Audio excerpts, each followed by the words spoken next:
जय जय राम सादर नमन। परम प्यारे राम, परम पूज्य गुरुजन, परम दिव्य आत्माएं और आप सबके मंगल आशीष लिए परमेश्वर कारण कृपा करके अपने श्री चरणों में लेके आए हैं। उनका बारंबार धन्यवाद, अनंत अनंत अनंत बार धन्यवाद। मन का रूपांतरण और गुरुजनों की अनंत कृपा कि हम यहाँ वे हमें लेके आते हैं और हम पर बहुत कृपा बरसाते हैं। बड़ी दया है उनकी बड़ी बड़ी दया है, बड़ी कृपा है उनकी, बहुत कृपा है उनकी। बहुत बहुत उनका बहुत बहुत धन्यवाद। आज तो बहुत सरप्राइजिंग डे रहा अनएक्सपेक्टेड टोटली अनएक्सपेक्टेड। दो book club, adult book club आरंभ हो गए और बहुत एक तो फिजिकल सेटिंग में अब उसका शुभारंभ हो गया। हमारे जो ग्रामीण क्षेत्र था वहाँ तो हुआ ही हुआ था, पर यहाँ पर भी एक और जगह हुआ। उसका मेरे सब गुरुजनों का ही सब बहुत सुंदर प्रताप है। और एक और हुआ, रिक्वेस्ट आई कि वे भी ज्वाइन करना चाहते हैं, सो एक और भी हुआ। सो गुरुजनों का बहुत बहुत धन्यवाद। एडल्ट बुक क्लब्स में हम गुरुजनों के जीवन से सीखते हैं, उनके जीवन गाथा से सीखते हैं और उसमें प्रेम का बीजारोपण की पुस्तकों का उपयोग होता है। इवन दो वो बच्चों के स्टाइल में लिखी गई हैं, किंतु उसमें जो शिक्षा है वो ऑफ कोर्स पूरी एडल्ट है और पूरा कंटेंट पूरा मैच्योर। सो बहुत बहुत लर्निंग है उनके जीवन से, तो बहुत ज़्यादा लर्निंग है। हर के जीवन से लर्निंग होती है। हम अगर हर एक की कुछ न हर एक के पास ढेरों होता है सिखाने को, और वे एक्सपीरियंसेस से बहुत सुंदर सिखा सकते हैं। सो ये हमारा आरंभ होगा। एक तो हो ही चुका है और एक आई गेस हो सकता है इस वीकेंड हो या नेक्स्ट वीक हो। सो जो भी इंटरेस्टेड हैं गुरुजनों की जीवन गाथा से सीखने के लिए ज़रूर ऑप्ट करें और ज़रूर स्टार्ट करें। और बहुत अच्छा रहेगा, बहुत ही सुंदर रहेगा।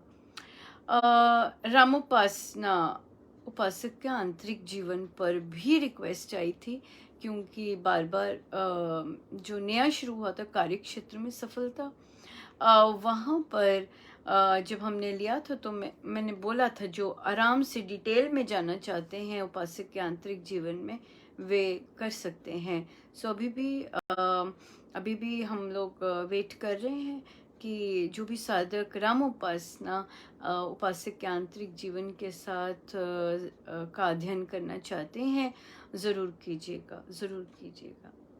यहाँ पे एक बहुत सुंदर बात है और वो ये कि हम सब मैं अपने लिए तो कह ही सकती हूँ, और फिर जो साधक ऐसी बात करते हैं फिर उनके लिए भी कह सकती हूँ। घबराते हैं कैसे करेंगे, क्योंकि स्वयं को जब हम देखते हैं हम उतने खरे नहीं उतरते, राइट। और फिर जब हम उस तरह नहीं खरे उतरते तो हमें हमारे मन में ये आता है कि हम दूसरों को कैसे हम बता सकते हैं। बहुत सुंदर प्रश्न है और हम बहुत सारे मेजॉरिटी ऑफ अस ने ऐसा फेस किया होता है। तो यहाँ पर ये चीज़ है, कई नहीं करते, कई मांगते हैं, कई कहते हैं कि नहीं हमें दीजिए, वो अलग होता है, वो अलग होता है। बट जब हम पर कईयों को कॉन्फिडेंस भी आते करके, पहले पहले पूछा होता है पर बाद में कॉन्फिडेंस भी आता है करके कि नहीं कर सकते हैं। तो और कईयों का हम इंतज़ार भी करते हैं। हमारे पास बहुत सुंदर साधिकाएं हैं जो कि बहुत रेडी हैं, बिल्कुल इन फील्ड जाने के लिए और इस तरह की बैठकें लेने के लिए। पर वो हम जानते हैं कि गुरुजन जानते हैं कब साधक लाने हैं, कब साधक देने हैं और किसको आवश्यकता है। सो ये तो वही जानते हैं, पर हम तो तभी हम देते रहते हैं कि उनकी कृपा होती है कि एक भी आता है और फिर हम डालते हैं कि अगर और इंटरेस्टेड हो तो, इस तरह से। सो ये चीज़, ये यहाँ पर एक बहुत सुंदर चिंतन है, वो ये कि हम लोग, इंक्लूडिंग मैं अपनी बात करूँगी और फिर जो मेरी जैसी सोच रखते हैं वो उनकी तरह, कि हम हम अपनी तरफ से कुछ भी नहीं करते, पूर्ण ग्रंथ से चलता है और स्वामी जी महाराज के शब्दों से चलता है। कुछ भी ऐसा नहीं है कि अपनी तरफ से डाला है, पूर्ण रूप से गुरुजनों का है। इसलिए हमें पसंद आया है, बहुत अच्छा लगा है। और हमने देखा है कि, और बहुत साधकों ने देखा कि अरे ये तो बहुत बहुत चेंज ला रहा है, इसमें तो बहुत अलग हुआ है। जब इस तरह के रिस्पॉन्सेस आते हैं तो होता है, प्रोत्साहन मिलता है कि हाँ, और भी सीखे। तो इसलिए जो साधिकाएं सिखा रहे होते हैं, इट इज़ नॉट, मैं सबके बारे में फिर नहीं कह सकती, कई होंगे भी पहुंचे भी मेरे में ऐसी नज़र नहीं है, पर मैं अपने बारे में कह सकती हूँ कि सीखते हैं, कि महाराज डालते ही इसलिए कि चलो सीखो, इसे अपने अंदर बसाओ। अब जैसे कार्य क्षेत्र में लिटरली शेयर करना चाहूँगी, डॉक्टरेट कर रही हूँ और उसका कोर्स वर्क हो गया है। अब उसका लास्ट वो जो चंक प्रोजेक्ट होता है, डिसर्टेशन होता है, वो हो रहा है। 100 से अधिक बार फेलियर्स और अभी बैठक से पहले भी फिर से आ गया, मीट मी। सो लगभग मेरी 2 टर्म्स इसी में गई, rejection, no no no no, और आज भी फिर से 100 से भी अधिक रिटर्न। सो अब मेरी तरफ से, मेरे मन में तो है कि ये लास्ट है, इसके बाद गिव अप कर दूंगी कि नहीं देना मुझे, क्योंकि पैसे लगते हैं यहाँ पे तो बहुत, हायर एजुकेशन के लिए। और हम लोग तो अभी हम तो सिटीज़न और ये सब भी नहीं है, हम तो नॉर्मल वर्किंग पीपल हैं, बहुत ऑर्डिनरी। सो इसलिए बहुत डिफ़िकल्ट लगता है ये। और क्योंकि पैसा है इन्वॉल्व बहुत ज़्यादा, तो उसमें फिर और फेलियर्स इतने सारे। सो मुझे लगा कि जब कार्य क्षेत्र में सफलता और स्थित प्रज्ञ के लक्षण महाराज लेके आए, वो मेरे लिए ही है कि चल भाई, हर 2 दिन बाद कह देती है नहीं नहीं होगा, कैसे होगा, क्योंकि हर बार ट्राई होता है। और फिर स्थित प्रज्ञ में तो है ही ये कि जितनी मर्जी मैं जबकि वो नहीं देखती, फल पे नहीं देखती, ऑफ कोर्स काम करने पे होता है। ये ज़रूर होता है कि इस बार कुछ होगा बेटर, इस बार कुछ होगा बेटर, पर फिर से आ जाता है एक ही चीज़। बाकी चीज़ें बिल्कुल ठीक भी हों, पर वो जो एक मेन चीज़ है उस पर तो पूरा ही लग जाता है गड़बड़, ये कैसे होगा, ये क्या है, इसी पे। सो रिजेक्शंस 100 से ज़्यादा। सो इसलिए तो ये जो हमें डालते हैं महाराज अपने ग्रंथ पढ़ने के लिए, ये इसीलिए डालते हैं क्योंकि हमें सिखाना होता है। संसार को बेशक लगे कि हम बैठे हैं और हमें बहुत कुछ पता है, पर असलियत ये नहीं होती। असलियत होता है मेरे जैसों के लिए, मैं अपनी बात करूँगी, मैं दूसरों की नहीं करती, मेरे लिए तो यही होता है। मुझे अगर 10 बुक क्लब में डाला रामोपासना के, क्योंकि मैंने 10 में भी उपासक का आंतरिक जीवन पूर्ण रूप से नहीं उतारा। और मुझे पता है कि कि जब मैं ऐसी कुछ करती हूँ या मेरे माइंड में या मेरा कोई एक्शन जाता है ऐसे, वो तो उपासक के आंतरिक जीवन बिल्कुल क्रॉस मार देता है कि लो भाई, हो गए क्रॉस, उपासक का आंतरिक जीवन तो बिल्कुल गया। 10 बार तुमसे प्रभु ने करवाया, और बाकी साधक देखिए वो एक बार ही करते हैं और हो गया उनका, हो गया। और देखिए मेरी जैसी कि दुम इतनी टेढ़ी है, 10 बार करवाया, उसके बाद भी कितने सारे उसके जो पोर्शन हैं वो भी अंगीकार नहीं हुए। जब हम इकट्ठे बैठ के करते हैं, उसका चिंतन करते हैं, तो मैं बहुत बार साधकों, हर बार ही उनका धन्यवाद होता है। क्यों? क्योंकि उनसे सीखने को बहुत कुछ मिलता है। कैसे वो खड़े रहे, कैसे वो चलते रहे, कैसे वो सारा संकल्प पूरा हो गया। और बहुत सारे साधक हैं जिनके सारे संकल्प पूरे हुए। सारे उपासक का आंतरिक जीवन लिटरली अंदर बहा। पर मैं तो उस कैटेगरी में नहीं हूँ, मैं हूं ही नहीं उस कैटेगरी में। तभी ले आए, और ज्यादा लाने के लिए स्थित प्रज्ञ ले आए। चल भाई चलो। क्यों? क्योंकि उसकी बहुत जरूरत है। और देखिए कार्य क्षेत्र ही है ना, पढ़ाई चल रही है और पास नहीं हो रहे। और पास होना है और पास नहीं हो रहे। ऐसे ही होते हैं ना बिजनेसेस में, लगे हुए हैं, बन नहीं रहा। पर स्वामी जी महाराज ने तो यही कहा है उसमें कि भाई कर्मयोगी है ये तो, कर्म करते जाना है और फल की चिंता नहीं करनी। पर कब तक? कब तक, है ना? कब तक तो नहीं कह सकते, नहीं तो वो तो बहता जाएगा। और आई थिंक परिवार वाले भी हाथ खड़े कर देंगे, नहीं बस करो। अब नहीं है पैसा। नहीं तो उससे पहले कि अगले कहें बस क्या कर रही हो, तो इतना सारा फेल। तो इसलिए स्थित प्रज्ञ दिया है झोली में कि लगे रहो। बट ये चीज़ है कब तक, ये चीज़ है। तो ये है, ये इसीलिए झोली में मिलता है, मुझे तो इसीलिए मिलता है कि भाई इस तरह के जो पड़ाव आते हैं उसमें लगो, उसमें डटे रहो और करो। But yeah there is a huge but, क्योंकि ये जो चीज़ें होती हैं, ये बहुत बार हमारे प्रारब्ध में नहीं होती। जैसे कि कईयों के प्रारब्धों में लिखा होता है कि नहीं जी, बड़ी पढ़ाई नहीं कर सकेंगे, ऐसे ऐसे। और गुरुजनों के सहारे चले होते हैं। सब जब गुरुजन होते हैं, उनकी उनकी जो पावर होती है वो तो बहुत बहुत ज़बरदस्त अलग होती है। इसलिए और अभी भी हैं वे डेफिनेटली। पर या क्योंकि एक्सपीरियंस किया हुआ है ना कि निर्विघ्न सारा काम होते जाना। इसलिए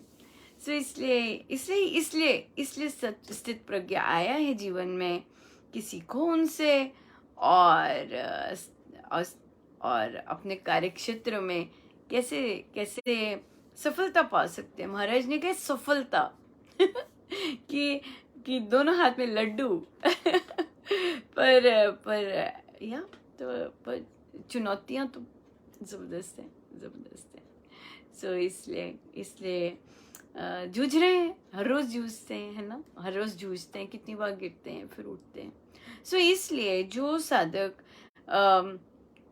साधक ऐसी कॉन्डक्ट कर रहे हैं बुक क्लब्स, और जो नए भी आ रहे हैं, और नए को तो देना ही है ना, क्योंकि रेडी हैं बहुत सारे। उनमें जब इस तरह आता है कि हम तो इस लायक नहीं हैं, कैसे दूसरे को करवाएं, वहाँ पर यही आता है कि हाँ, क्योंकि हम लायक नहीं हैं, तभी तो प्रभु और आप शुरेआम बोल रहे हैं कि कैसे हम अगले को बोलेंगे, कैसे हम बताएंगे, वो हेल्पफुल होगा rather than जो कि आई फील आगे पता नहीं, जो कि शायद सोच सकते हैं कि नहीं हम कर सकते हैं। एक ये कैटेगरी भी होती है, पता नहीं, सबका अपना अपना होता है। पर जिनको लगता है कि हम तो कुछ नहीं हैं, इस तरह की जो भाव होते हैं वो अलग होते हैं। और परमेश्वर फिर सिखाते भी खूब हैं और ले जाते भी खूब हैं, ये वाला भाव। तो ये चीज़ बहुत इम्पोर्टेंट है। और पर आप सबको आशीर्वाद दीजिए, आपके आशीर्वाद बहुत कीमती हैं। सो हम सबको आशीर्वाद दीजिए कि हम से जो महाराज करवाना चाहते हैं वे करवाएं, अगर जो नहीं भी करवाना चाहते पर फिर भी हम लगे हुए हैं तो वहाँ पे भी हम जैसे उनकी मर्जी है ना, जैसे उनकी मर्जी। अगर नहीं कर पाए तो भी वो यात्रा थी, कैसे उठते रहे, कैसे उठते रहे, कैसे उठते रहे। अगर यात्रा आगे जानी होगी तो फिर वो ले जाएंगे, है ना, यही कर सकते हैं।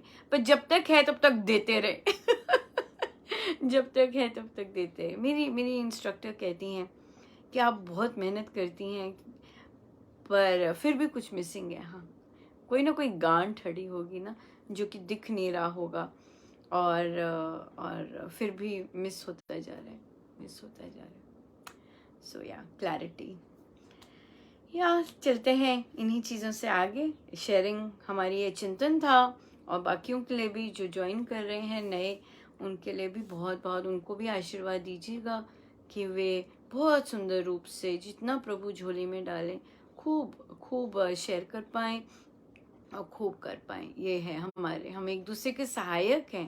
परफेक्ट बन के कैसे सहायक बनेंगे? जो लुढ़कते हैं, गिरते हैं, वो अंडरस्टैंड कर सकते हैं कि हाँ, है ना, और एक दूसरे को अंडरस्टैंड कर सकते हैं और फिर उसमें चल सकते हैं। तो ऐसे सहायक ही होंगे, है ना सबके अपने अपने रोल्स हैं। सो आप अपने आशीर्वाद देते रहिएगा, देते रहिएगा।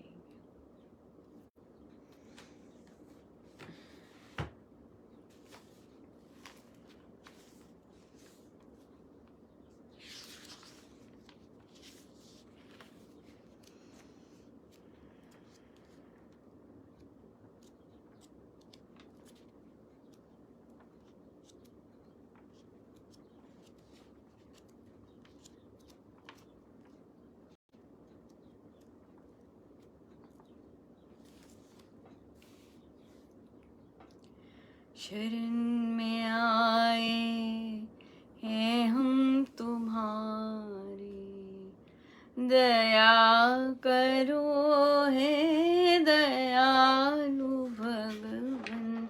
शरण में आए हैं हम तुम्हारी, दया करो हे दयालु भगवन।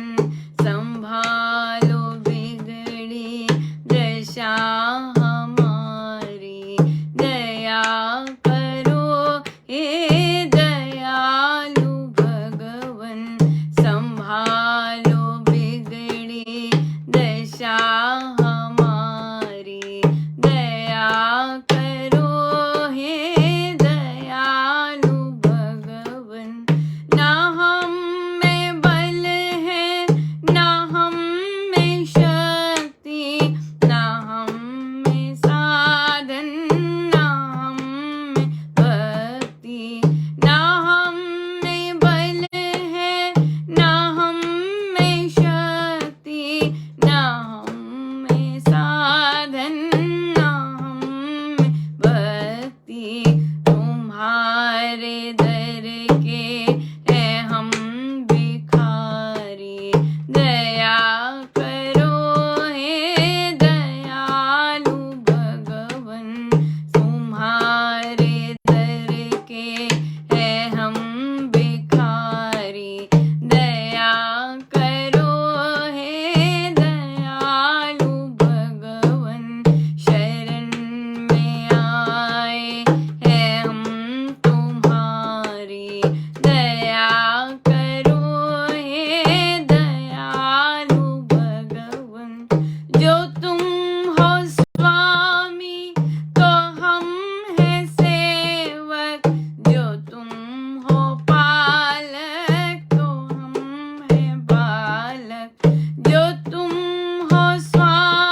सो हमारे पास प्रश्न आया कि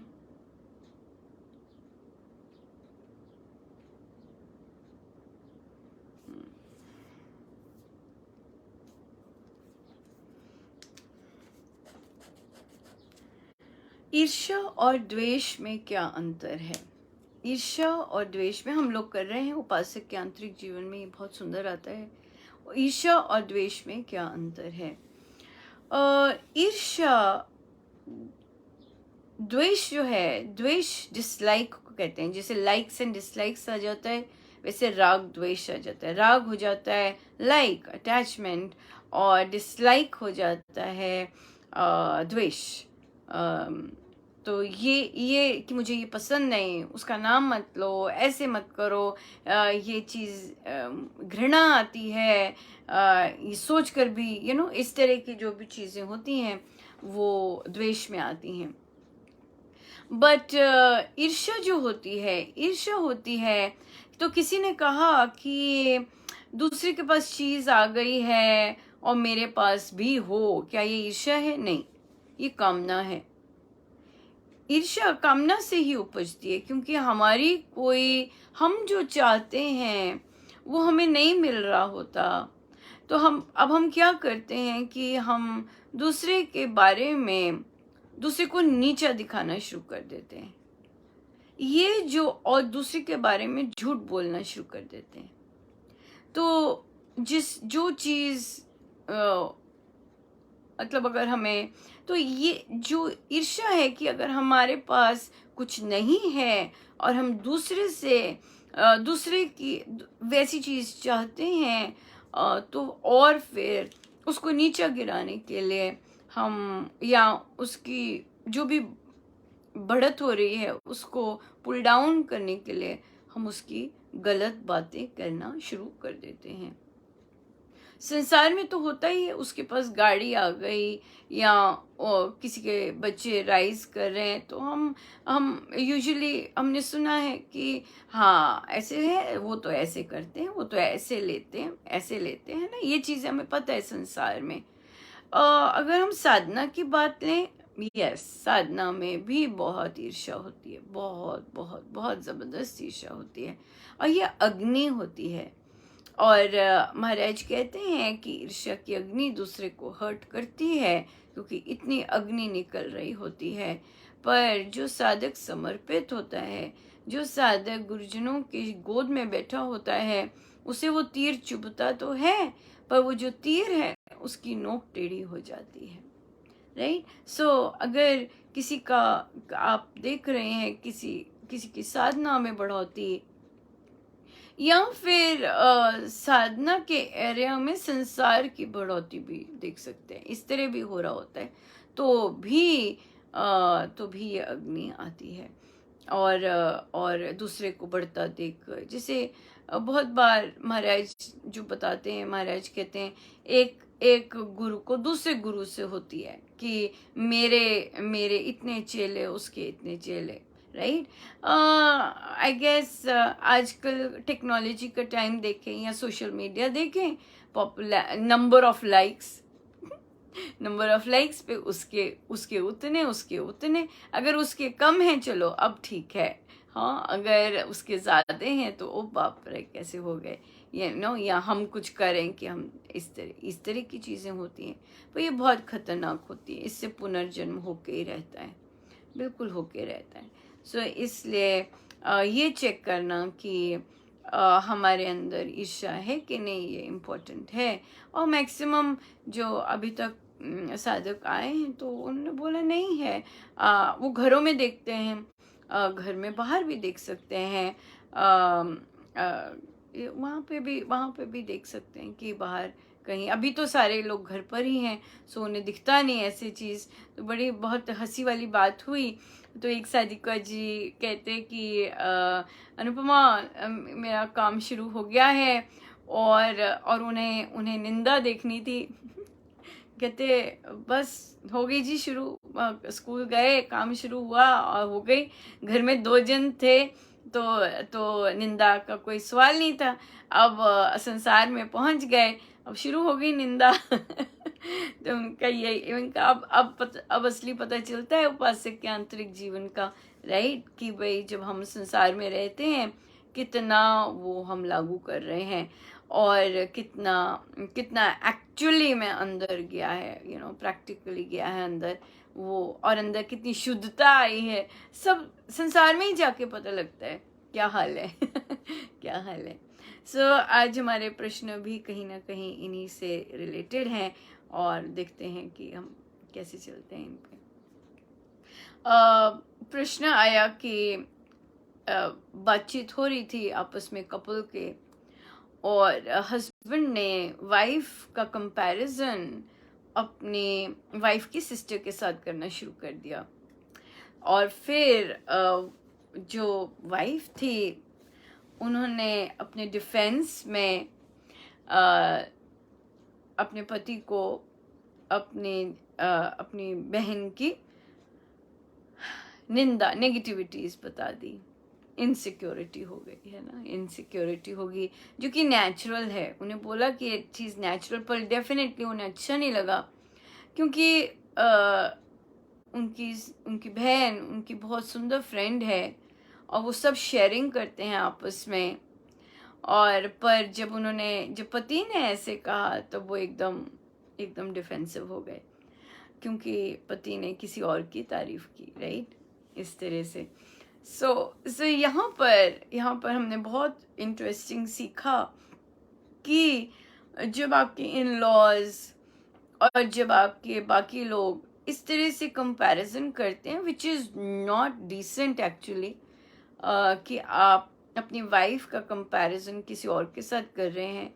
आई थिंक सेम अगर वाइफ करे किसी और आदमी के साथ, किसी अपने हस्बैंड का कंपैरिजन, हस्बैंड में ज़रूर कहीं ना कहीं गड़बड़ होगी, सब में गड़बड़ होती है, बट हम लोग कॉन्शियसली इस तरह से नहीं करते। तो और जब इन लॉज या हस्बैंड्स इस तरह का कंपैरिजन कर रहे होते हैं अपनी वाइफ का दूसरों के साथ, तो इसका मतलब कि उनकी कामनाएं, कामनाओं को they are not, they haven't accepted, जो भी कह लीजिए, इसका कंक्लूजन बहुत कुछ निकल सकता है। पर हम क्या करें एज साधक, जब हमने ऐसा डिफेंसिव किया और हमें पता है कि हमें पिंच की वो बात, और हम कि मेरे हस्बैंड मेरी कंपैरिजन किसी और फैमिली मेम्बर के साथ कर रहे हैं, तो यहाँ पर सबसे बेस्ट चीज़ यही है कि अपने पेरेंट्स की बात, अपने घरों की बात, अपने घर की एक एक चीज़ अपने इन लॉज में नहीं बतानी। अपने पेरेंट्स की बात, अपने सिस्टर की बात, भाई की बात, हर चीज़ नहीं उगलनी होती अपने हस्बैंड के साथ, नहीं।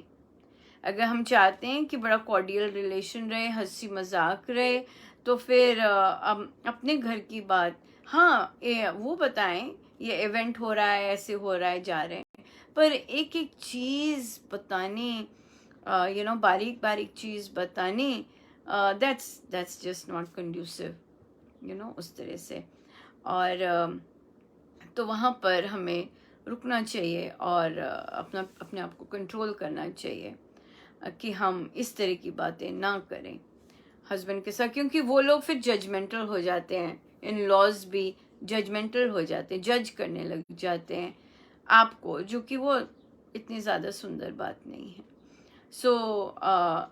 अब उन्होंने कहा, सादिका जी ने कहा कि मेरा बहुत मन करता है कि मैं इधर की बात उधर ना करूं, या उधर की बात, हाँ, अपने हस्बैंड की बात भी नहीं पेरेंट्स को या उधर बतानी चाहिए, क्योंकि समय का कुछ पता नहीं होता। समय जब पलटी मारता है तो सारा कुछ ही उगला जाता है, ओ बाप रे। तो इसलिए समय का कुछ पता नहीं होता, कौन कब क्या सुना दे, जो सारी चीज़ें शेयर की हैं सब बाहर सब बाहर आ जाते हैं।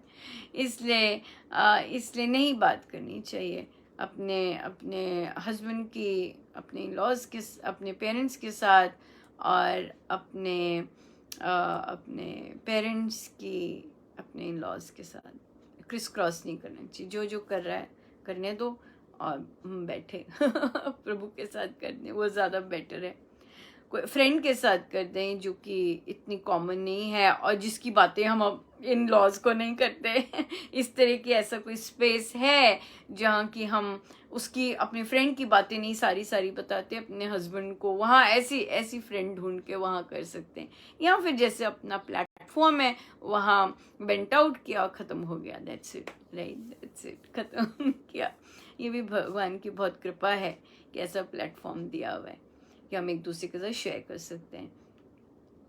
तो यहाँ पर फिर एक और इसी तरह का ही आया कि जो वाइफ थी वो वीडियो कॉल पर और विदाउट ईयरफोन्स अपने पापा से बात कर रही थी।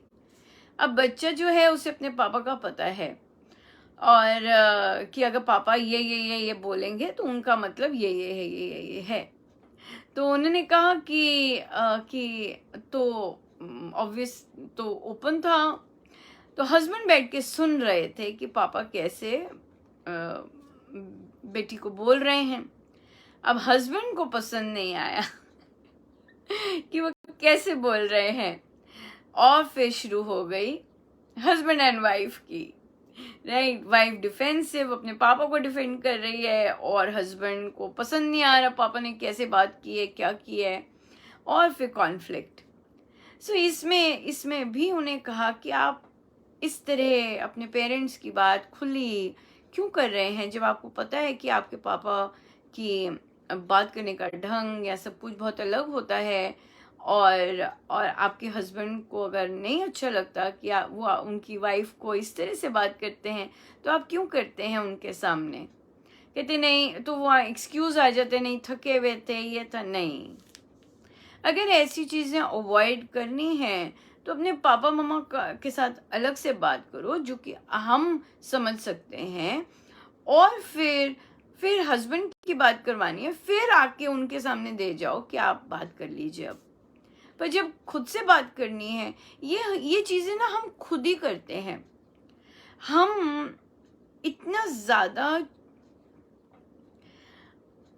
इतना ज़्यादा अटैच्ड होते हैं कि हम खुद ही सारी चीज़ें ओपन अप अपनी कर देते हैं, और as a result of which क्या होता है कि हमें फिर कॉन्फ्लिक्ट्स का सामना करना पड़ता है, और फिर धीरे धीरे समझते हैं, फिर ऑफ कोर्स फिर कम होता है और फिर कॉन्फ्लिक्ट्स भी कम हो जाते हैं।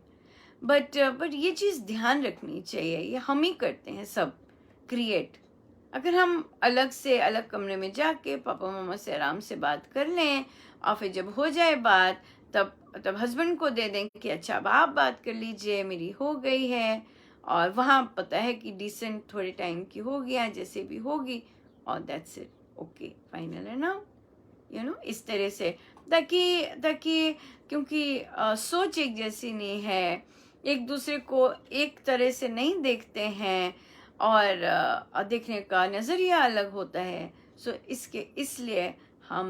इसलिए हमें ऐसी चीज़ें सिचुएशंस में हम ना फंसे, बार बार फंसते हैं। उन्होंने कहा हमेशा होता है, हमेशा ऐसे हो जाता है, तो इसका मतलब रिपीट हो रही हैं और हमने ऐसी सिचुएशन से कुछ नहीं सीखा।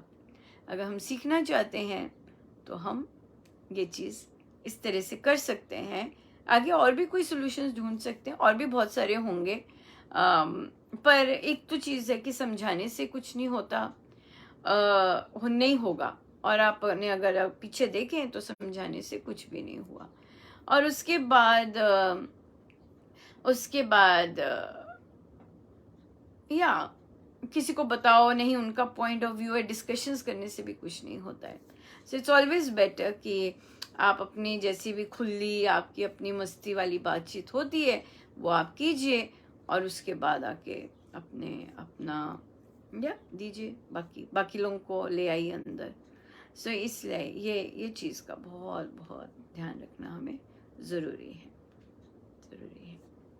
राइट। सो आइए हम चलते हैं। हमारा भक्ति प्रकाश जी था, हमने वो नहीं किया, फिर वो करते हैं, फिर बाकी प्रश्न ले लेंगे।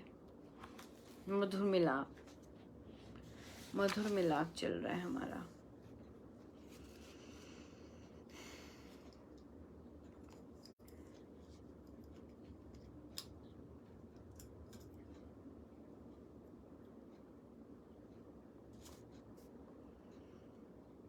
पेज 48, पेज 48,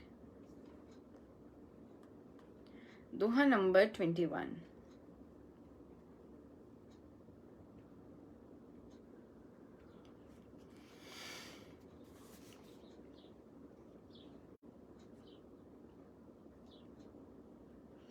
ऐसी भ्रमी हो स्थिति मेरी तू कर लाभ, तेरे पावन रूप की मैं भी पाऊं आप।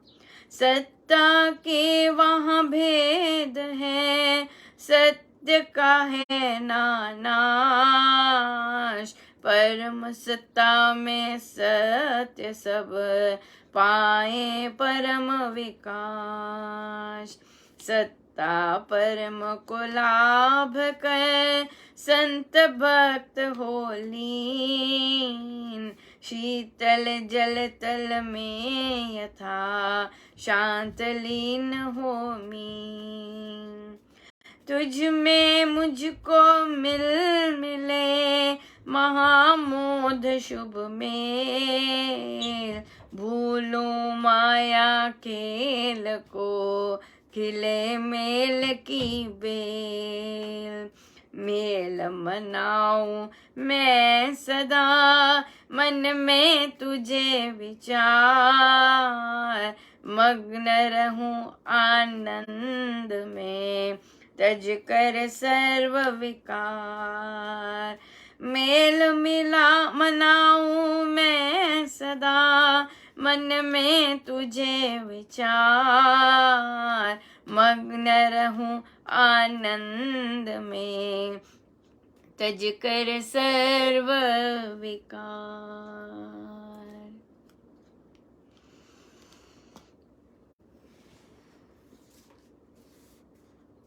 ऐसी ब्राह्मी हो स्थिति मेरी तू कर लाभ, ऐसी स्थिति हो तेरे पावन रूप की मैं भी पाऊं आप। है ना, हम बातचीत चल रही थी कैसे नाले, कैसे नदी गंगा में जब मिलते हैं तो गंगा बन जाते हैं, है ना, गंगा बन जाते हैं। और फिर या फिर सागर में कुछ नमक की ढेली डालते हैं तो फिर वो नमक की ढेली नहीं मिलती, ऐसे ऐसे उसमें घुल जाती है बिल्कुल। तो इसी तरह से महाराज कह रहे हैं कि ऐसी ब्राह्मी हो स्थिति मेरी तू कर लाभ, तेरे पावन रूप की मैं भी पाऊँ। अब मुझे भी आपका पावन रूप दिखे और मैं भी आपके साथ ऐसे एक हो जाऊं कि मुझे भी आपका पावन रूप दिखे। सत्ता का वहाँ भेद है, सत्य का ना है नाश, सत्य तो एक ही है, राम ही है, केवल राम ही सत्य है बस। परम सत्ता में सत्य सब पाए परम विकास। वो जो परम सत्ता है उसमें हम सब लीन होकर, है ना, और परम विश्राम पाए, परम आनंद पाए, परम विश्राम पाए, उस परम सत्ता में लीन होकर, विलीन होकर, अपने आप को उसमें खोकर हम उससे लाभ लें। सत्ता परम को लाभ कर संत भक्त हो लीन। संत और भक्त उस परम सत्ता में लीन हो जाते हैं, वो है लीनता का कारण, उस परम सत्ता में एक हो जाना, अपना सब कुछ छोड़कर, अपना सब कुछ घेर कर उसमें एक हो जाना। संत और भक्त महाराज कहते ऐसे हो जाते हैं। शीतल जल तल में यथा शांत लीन हो मीन।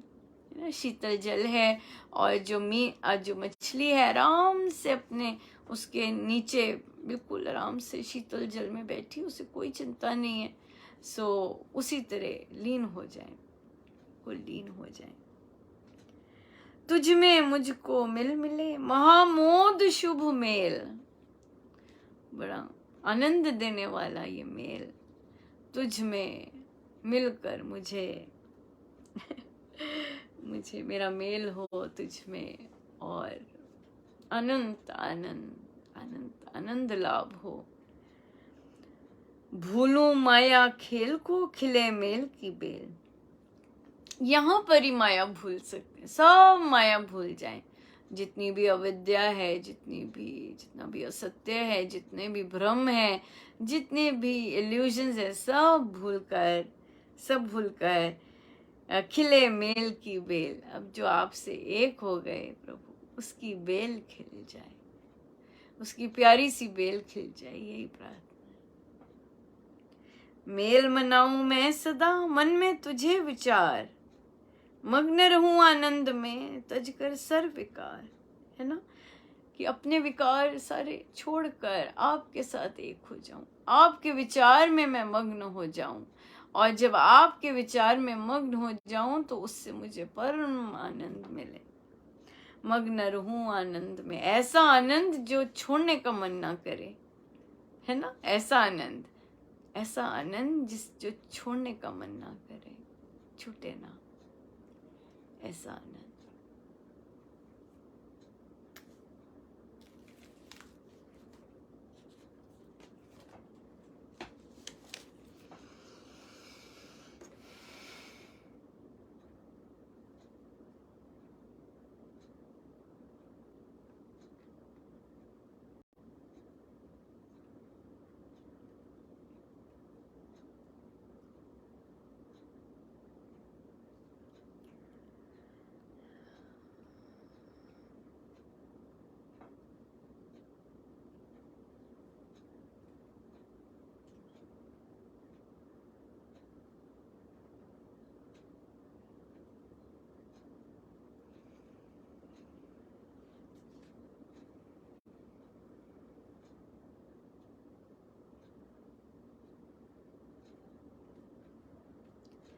जाने कब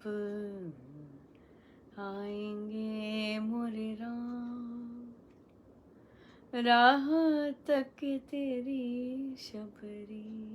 जाने कब आएंगे मोरे राम, राह तक तेरी शबरी। तेरी शबरी राम, तेरी शबरी, तेरी शबरी राम, तेरी शबरी। जाने कब आएंगे मोरे राम, राह तक तेरी शबरी। जाने कब आएंगे मोरे राम, राह तक तेरी शबरी।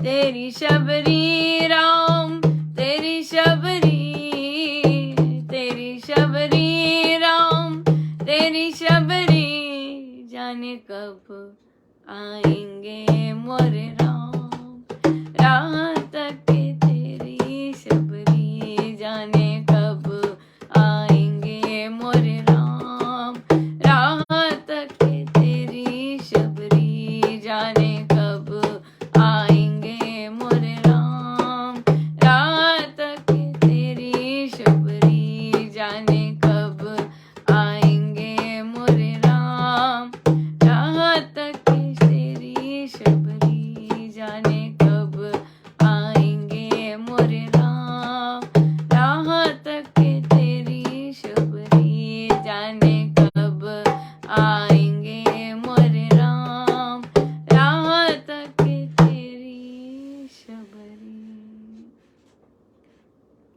राम भज आंखें मीच धो दे जन्म जन्म के कीट। राम भज आंखें मीच धो दे जन्म जन्म के कीट। राम भज आंखें मीच धो दे जन्म जन्म के कीट।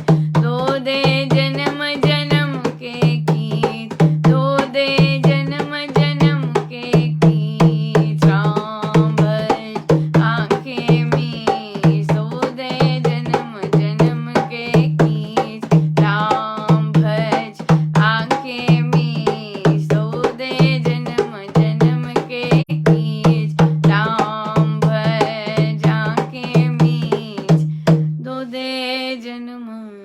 जन्म के की।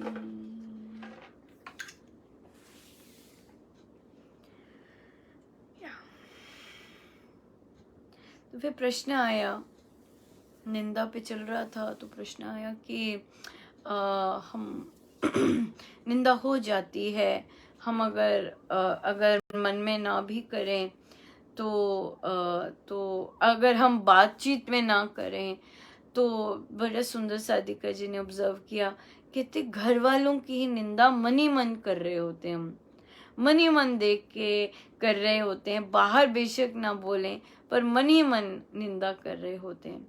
तो उन्होंने पूछा कि कैसे ये मन ही मन वाली निंदा भी कैसे दूर हो सकती है। तो इसके लिए तो महाराज ने यही कहा है कि भर दीजिए अपने आप को राम नाम से, और क्योंकि हमारे अंदर खाली जगह है, अभी खाली स्पेस है जहाँ पे ऐसी ऐसी चीज़ें आके अपना नाच कर सकती हैं। सो हम हम हम भर दें अपने हर एक सेल को, यही है साधना और यही है यात्रा अपनी, कि हम भर दें और राम नाम से ही भर दें। वो जो राम नाम है, हम जानते हैं कि वे ही सफलता प्रदान करने वाले हैं और वे ही हमारे सहायक हैं। सो इसलिए राम नाम ही हमारा साधन भी है, साध्य भी है, गंतव्य भी है और टूल भी है, सब कुछ राम नाम ही है हमारा। तो इसलिए हम राम नाम से ही ये चीज़ें हमारी दूर हो सकती हैं, और जब भरें और भरते जाएं अपने आप को राम नाम से, तो फिर राम अपनी कृपा करते हैं। राम अपनी कृपा करते हैं। ये हो गया। बहुत सुंदर। और एक रह गया कि ये बहुत सुंदर ऑब्जर्वेशन थी। तो साधिका जी ने बोला कि उनके जो घर में जो उनके पति के भाई का परिवार है, वहाँ पर कॉन्फ्लिक्ट्स रहते हैं, वहाँ पे इतना मेल मिलाप नहीं है। तो उन्हें लगता है कि जब भी कोई बात की जाती है, उन्हीं को टारगेट बना के और लगा कर की जाती है। बिल्कुल सही, बिल्कुल सही। ऐसे ही लगता है जब हमें रिपीटेड एक्सपीरियंसेस हो जाते हैं और फिर हमें विश्वास नहीं होता कि हमारे लिए भी हमारे लिए नहीं बोल रहे, ये जनरल स्टेटमेंट है। हम अपने पर नहीं लेते वो चीज़, पर्सनल नहीं लेते उस चीज़ को।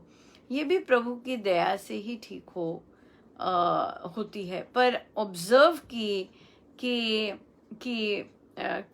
किसी ने कुछ कहा, स्टेटमेंट दी और हमें लगा कि हमें लगा के कही है, तो यहाँ पर ये चीज़ें भी हमारी, क्योंकि हमारे साथ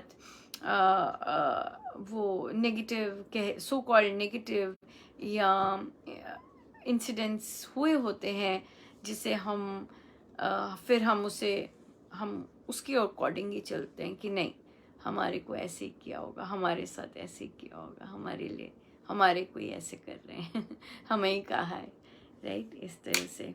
और फिर फिर हमारे अंदर भ्रम भी आ जाता है और संशय भी आ जाता है। और ये बहुत नेचुरल बात है, ये कोई ऐसी बात नहीं है कि मतलब एक ह्यूमन टेंडेंसी की बात है, एक ह्यूमन बिहेवियर की बात है कि ऐसे आता है। पर ये चीज़ें भी हमारी साधना से, राम नाम से ही गिरती हैं, राम नाम से ही साफ होती हैं, जबकि हम अजम्पशंस ना करें। हमें नहीं पता, अगले ने हमारा नाम नहीं लिया, हमारे को वो नहीं कहा, तो हम इस तरह से ना करें। तो साधना से आती है, सब साधना की हैं कितनी बारीक बारीक हैं, पर ये कितनी कृपा है कि उठ के आती हैं और हमें दिख रही हैं। और जब हम दूसरे की सुनते हैं तो फिर हम अपने अंदर भी देखते हैं कि ऐसा ऐसा किया क्या, या ऐसा हुआ क्या, अपने आप को एनालाइज करते हैं कि नहीं ऐसा नहीं हो रहा। अगर नहीं हो रहा तो बहुत सुंदर बात है ना, बहुत सुंदर बात है। सो या सो बहुत बहुत धन्यवाद मेरे गुरुजनों का कि प्रश्न देते हैं। बहुत ज़्यादा धन्यवाद कि उनका उनका उनका हम समाधान इकट्ठे देखते हैं और फिर अपने जीवन में उसे देख सकें, सुधार सकें। तो वही बात है, दृष्टिकोण बदल सके हमारा। देखिए, हम सब एक ही तरह की नाव में चल रहे हैं और एक दूसरे को कैसे सपोर्ट करते हैं, और पर या सो हम चलते जाएं, बिल्कुल चलते जाएं। चलते जाए। राम नाम हमारे सहायक हैं, है ना। सफलता तो राम नाम ही देते हैं। सो चलते जाएं, एक ही काम अपना करते जाएं। या सो चलते हैं हम आगे, हमारा टाइम भी हो गया। और प्रवचन पीयूष जी पृष्ठ है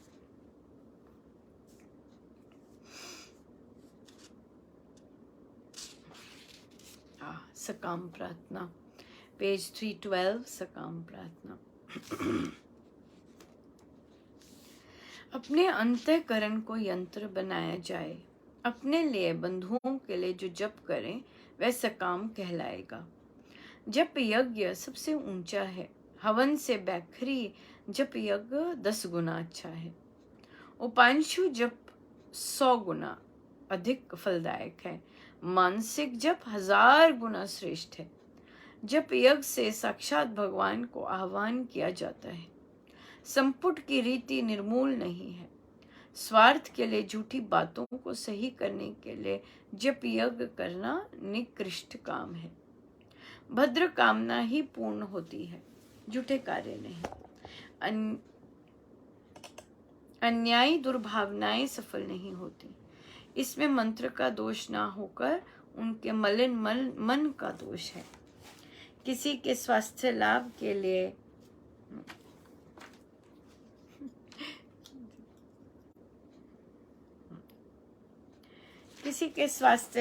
के लिए उसके माँ, पत्नी, भाई, बहन प्रार्थना करें तो लाभ होता है। इसमें मंत्र का जप हो। प्रथम कामना प्रकट करके नमस्कार पूर्वक जाप आरंभ करें। संपुट दें या ना दें। शुद्धि का भी एक आडंबर है। जहाँ राम नाम है वहाँ शुद्धि ही शुद्धि है। भावना तीव्र होनी चाहिए। रोग दवा से या दुआ से जाता है। ये प्रथा चलनी चाहिए। जो प्रथाएं चली हैं उनमें ठेकेदारी बहुत है। जब तो स्वयं करना चाहिए। पंडित से अनुष्ठान कराते और जाप आप मौज उड़ाते हैं, ये रीति ठीक नहीं।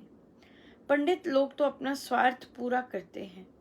पंडित जो अनुष्ठान करते हैं वे उस समय कलावा बांधते हैं। उसका अर्थ है कि यजमान उतने दिन पवित्रता संयम से रहे। देव तो भावना में ही रहता है। मंत्र देवता का शरीर है। अपने इष्ट देव का आह्वान आप स्वयं ही करें तो कितना सुंदर हो। उसका फल मिलना ही चाहिए। भक्त का हृदय बहुत शुद्ध हो तो भगवान की दया उसकी सहायता के लिए अवश्य आनी चाहिए। भगवत दया एक अलौकिक चीज है। जैसे भूखे को अन्न की, प्यासे को पानी की भावना होती है, ऐसी ही तीव्र भावना से प्रार्थना करनी चाहिए। भले कामों में मंत्र जपना चाहिए। सांस की चित्त शुद्धि हो जाए, इसके लिए बहु जप करे तो ठीक है, किंतु उसको मारने के लिए नहीं। संकट निवारण के लिए जप किया जा सकता है। विपत्ति में यदि फंस गया हो और कोई साथ ना दे तो फिर राम का सहारा लेना चाहिए। अभाव के लिए भी जप किया जा सकता है, किंतु अभाव सच्चा होना चाहिए। साधना सत्संग हरिद्वार, दिनांक 3 अप्रैल 1958, समय प्रातः 11 बजे।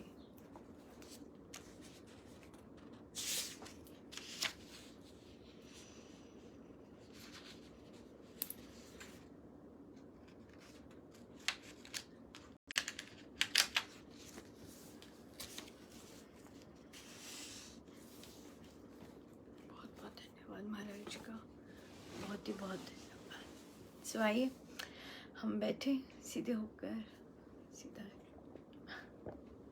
सीधे होकर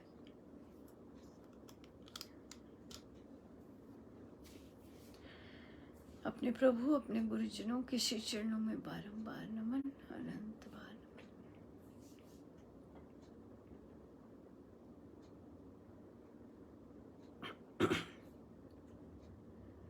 चाहे जितने भी विकार मन को मलिन कर रहे हैं, दिख रहे हैं, चाहे जितनी भी असफलताएं दिख रही हैं, पर परम सत्य तो यही है, हम आत्मा है।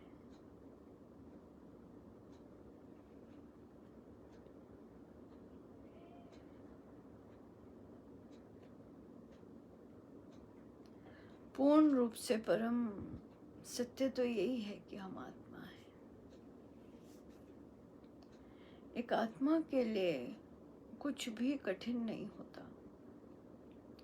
कठिन शब्द आता है अहम से। एक आत्मा हर कार्य करता है कर्मयोगी बनकर। आत्मा में स्थित भी अच्छा, जो मन आत्मा में स्थित है वो अपने कार्य करता है, फल की चिंता नहीं करता, दच्चित होकर लगा रहता है।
अपने गुरुजनों के श्री चरणों में रहकर लगे रहे हम,